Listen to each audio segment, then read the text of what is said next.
race here. There's only a short section of it, and there's a lot of acceleration. We are looking forward to fight for the podium and the win. It's FP1 session on 148.288 from the Monster Energy Yamaha man.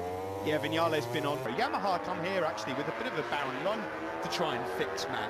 It's quite peculiar at their home circuit. Yeah, no win since Lorenzo back in 2014 as well. Yeah, it's a long freeze. Not a bad record here, Motegi. Well, he gets a good close look at his compactor in one of his main rivals. Strengths really suit this Trina Motegi's braking stability for those hard brakes. Back in 2014. Well, let's hear now from Mayo Meregali on the chances this weekend of Maverick Vinales. What you hope for? Can you give us a few words on each of your riders? What happened? And basically, the behavior of the bike, Richard, was different to the leader. Then once he changed the way he rides the bike, he could go fast. And we thought that we had figured it out. And we tried to gain some time flying during the races. Japanese GP now. The commentators were just saying, Matt and Steve, that it hasn't been a good run for Yamaha. Yeah, thanks very much to Mayo Meregali. Valentino Rossi is actually off to a good start. A couple of decent laps. By the carbon from this, they have to run the 340mm disc here. That's no option. Test rider, he's done a bundle of laps around this Motegi circuit over the past 24 months, so nice to have. Career at Silverstone, that was his best result since Valencia 2008. There's only done a smash. Got to try and find something to give Rossi better rear grip. He mentioned straight after Burham a little bit like. With a similar result here this weekend. Let's now hear from the team boss. Davide Brivio is down in pit lane with Sun. To pass the Vizioso. But okay, so positive for the recovery, and then was a good step for his learning, 7th position. And about Motegi, Alex had a good race here last year. I'm wanting your feeling because maybe a crash in front, but so it's a circuit that is not so bad for us.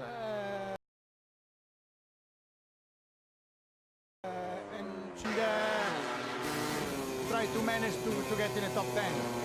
Just before we let you go, Rossi Rins Miller. Before we go any further, we've got to touch on, of course, Fabio Quartararo. We're going to talk about the world champion and on the last lap, but if you're going to get mugged, you might as well be mugged by the best man in the world. Fabio Quartararo is emerging without any question as a major threat. Marquez keeps Fabio and the Yamaha here, and this track, and it's clear the weather is not very stable, so it's very important today to make 8. So yeah, he feels very comfortable, and of course we need to improve the bike a little bit left and right. And Fabio Quartararo and of course Franco Morbidelli. Got to say, Marno, and last time out in Thailand, he knows what's coming. He can see the storm brewing from Fabio Quartararo. An outstanding ride. He really stretched Marc Marquez as well over in Buriram, and as you rightly said, it's certainly a circuit he could challenge at. And could you imagine that if he was to actually do it? Last time, just had this kind of like right smile. I mean, it would be incredible. And of course, they don't care where Maverick Vinales, who's a super talented rider, Franco Morbidelli, a Moto2 world champion. He's no Linear onwards. Of course, Marc Marquez completely wipes the floor with everyone. He's on 210 points in that. I do think it's all pointing towards him being able to properly try and challenge Marc Marquez as soon as his second full start of last season for Fabio Quartararo. The first 5 races in Moto. We'd have never said after Mugello last year that guy's going to turn up in MotoGP and potentially here, and where is he about to put himself? Up into 6th place for now. With a 40 turns so far in 2019.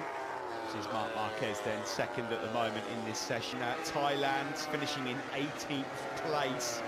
He will be starting his 2 hands and what he thinks on Johan Zarco arriving in the LCR garage. I tip Matt, there is a little bit of pressure there added with Zarco coming in.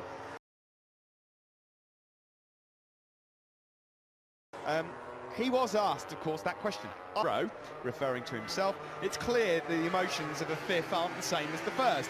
Zarco will have gone for... Diplomatic about Zarco coming in alongside him in that LCR Honda garage, just Marquez and Lorenzo. 18 spec RC213B, which in general seems to be accepted. It's common knowledge kind of that most people expect, because he's a double Moto2 world champion who hasn't forgotten how to be fast. But Cal said, 5-minute sessions to get his head around that RC213B. I'm delighted to say, actually, Simon Craypole, the perfect. So it's creating a lot of difficulty for the movement and pain.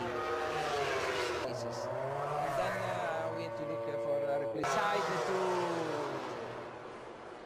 When we were first to look for his natural choice, because he's HSC official test of the new bike, because on the following days he started to work to make it happen. I don't know if you can. Races. There is no chance that Zarco will race in LCR in 20. To pull in, but soldiered on did Cal Crutchlow, salvaged a few vitals. Have some happy recent memories of Motegi. Yeah, it was a bit of a nightmare for Cal Crutchlow's buddy. You wouldn't rule out rain this afternoon either, given the overcast conditions. Yeah, I don't think anybody's going to be leaving it to chance, Steve. I think there's going to be a few right in MotoGP. If he turned that down, would Honda ever come knocking again in the future? What he can bring to the RC213V and the HRC camp. Zarco said he's under no. Lorenzo potentially will just be moved aside, and they'll just slot Zarco into Repsol Honda team. That's all. Releasing him and letting him go and take up that option. Yeah, absolutely. It will be interesting, won't it? About perhaps where they need to improve as well. So yeah, it's going to be fascinating to see how it all unfolds. Work to do. Across the line here for Davizio. So here comes used rubber. Across the line for Valentino Rossi, and he moves up one spot into 8th. To knock Marc Marquez off his perch at the top of the timesheets, but he was just in a fraction wide, fraction hot on the brakes, and down the back straight. Let's see how he gets on in the braking zone. Across the line then for the Spaniard.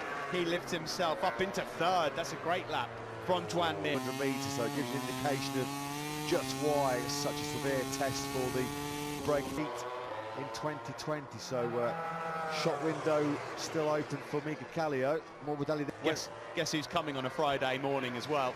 His teammate. Absolutely. Fabio across the line. He now comes. Quartararo goes. Oh no, he loses it. He's not going to be coming in for soft tyres now, of course. The clock ticks down in the final 90 seconds. Morbidelli on another good lap himself. Crutchlow's just gone up into 8th.